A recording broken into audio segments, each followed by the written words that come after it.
Hi, this is Jose Corrales, and I'm presenting the topic Professionalization of College Athletes. In this topic, the student athletes, the student athletes, they are asking for some money of all the profits that the schools get because the college sports in US are really popular and they are in TV and they sell a lot of tickets for the games, and the school get all that money, and the athletes that are the most important part in the college sports, they never get any of this money, so they only want like a salary or an extra money or economical benefit for all this sacrifice that they do. My thesis: the athlete, beside the economic profit for their college, also contribute infinitely to the enjoyable experience that students get from attending college. That is why just giving scholarship benefits as usual is not enough, because most of the time they don't cover all the expenses, and being a student athlete means an enormous sacrifice bigger than the average college student. Where all these movements start?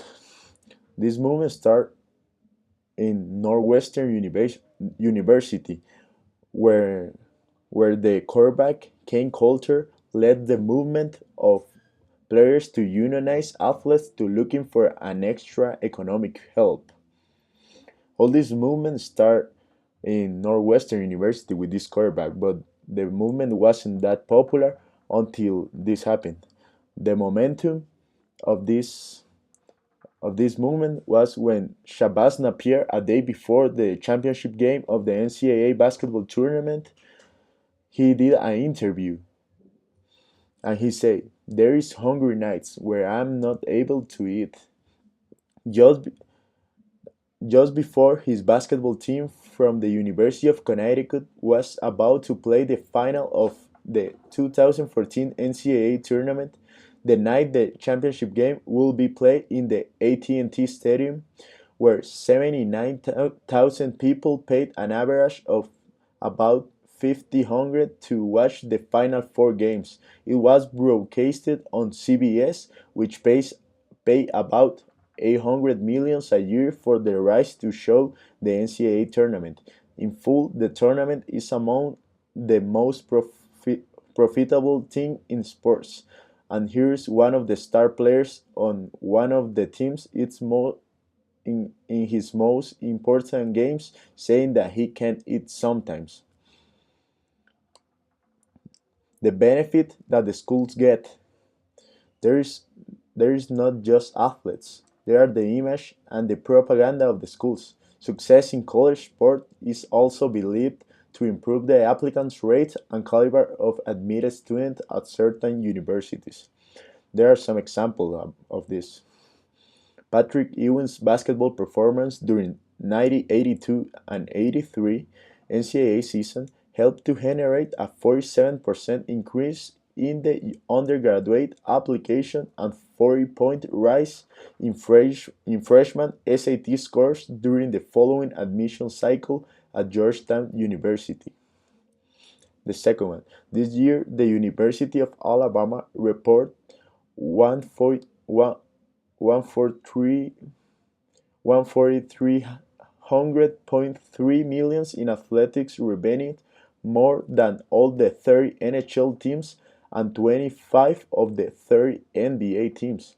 These numbers are amazing because all these teams are professional, and we're talking about university, college sports, and they are getting more money than the professional teams, and they keep all the money because the student never get any of this money. What the scholarship cover for the students: the housing, the meals, the tuition, the books, and all the equipment that the team will give you. What is what the schools don't cover: food on weekends, medical insurance, trip back and from home, and sometimes the book. Sometimes you have to pay the books, or sometimes you know.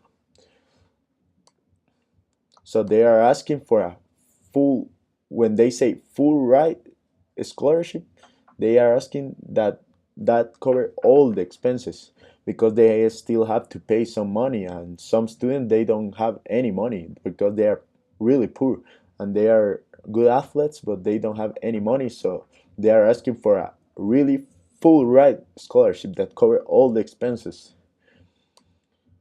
Shabazz Napier, he was Shabazz Napier said that in an interview. We as a athlete, we as a student athlete get utilized for what we do so well. We are definitely best to get a scholarship to our university, but at the end of the day, that doesn't cover everything. We do have hungry nights that we don't have enough money to get food, and sometimes money is needed. That's what he say, because like I say before, they are asking for a full ride scholarship that cover all the expenses. And Shabbat Napier is a really good example that some people can't pay any money.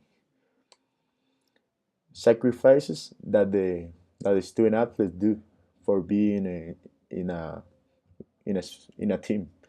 The typical Division One college football player devotes 43.3 hours per week to his sport. 3.3 more hours than the typical American work week. This is amazing because they are just students and they are playing, and they earn more time than a real work. Call this a really interesting phrase. College athletes they earn their way, their way through school. This is not a gift. They put their body on the line. I believe that amateurism is a myth. This is a multi-millionaire dollar industry. We are not against that. But the exclude players from the sport is un-American. It's illegal, it's inappropriate, and amateurism at its point is being used as a tool to strip the players of their fair market value.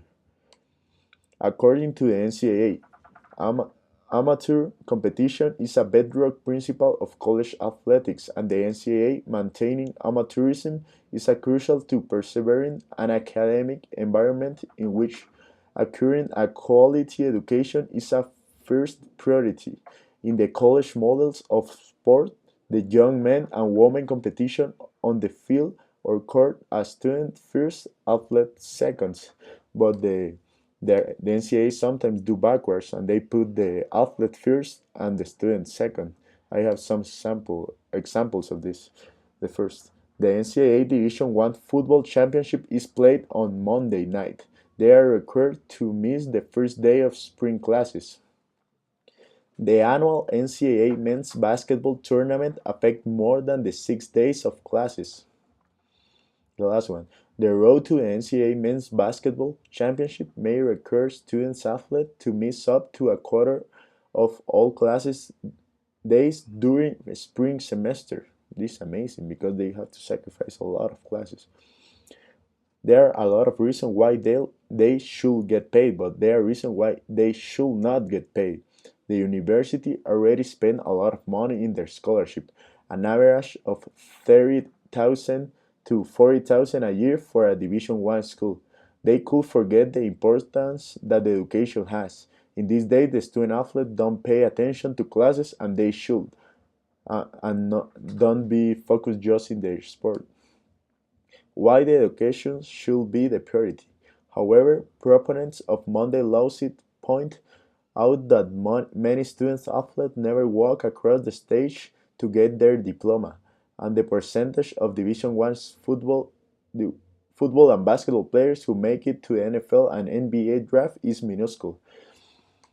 All the people dream to get drafted, but you have to you have to plan your future and get a degree, and if you get drafted you go to NFL or the NBA on the or MLB, but you have to work hard to get a degree first. Pay will be unfair for schools that with less money.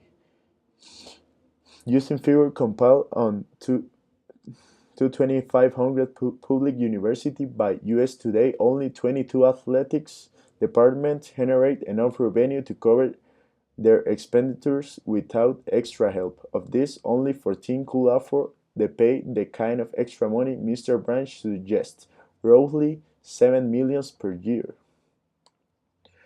My conclusion: paying college athletes, students College student athletes for paying sport is a complicated issue, but the arguments are more in favor of paying them. Maybe we should not talk about the former salary as a regular employee, but as additional money to make it a real full scholarship that really cover all the expenses, included trips home, personal expenses, and regular leisure activities of college students. This will make the distribution of money fairer for the students in exchange for the benefit that they give you to their college as athletes. Thank you for your attention.